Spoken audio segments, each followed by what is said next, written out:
kaibigan, ako ay kikilawin na naman. Ito yung mga ko, sibuyas at luya.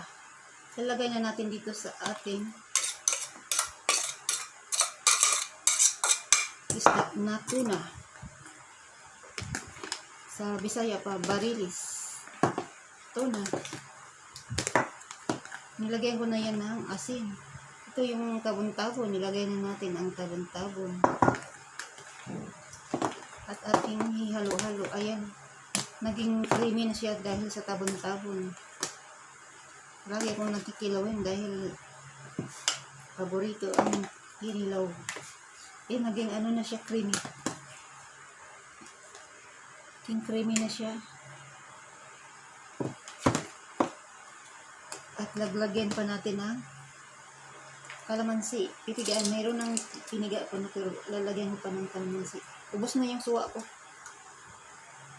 At ating imikos-mikos.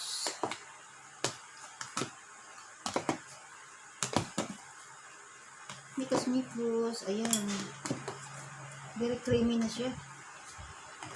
Creamy ang ating kilawin. At ilagay ko na ang aking kamatis. Green chili at red chili. At ating imikos-mikos. Ibali garnish ko na yung wag na. May garnish, ihalo ko na lang yung kamatis. Halo-halo.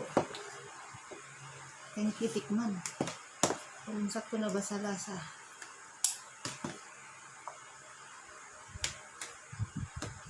Titikman natin.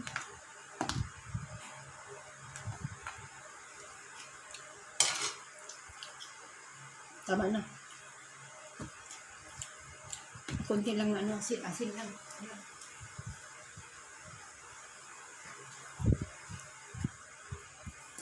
Konting asin.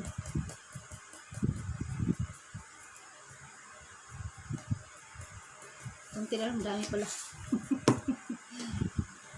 Ayan na ang ating kilawin, mga kalubs. Luto na yung kanin natin.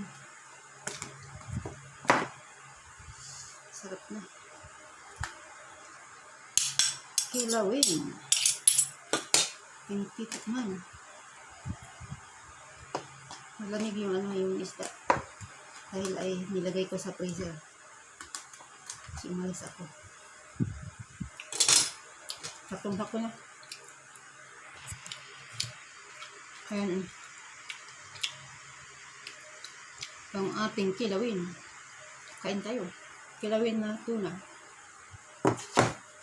Kain.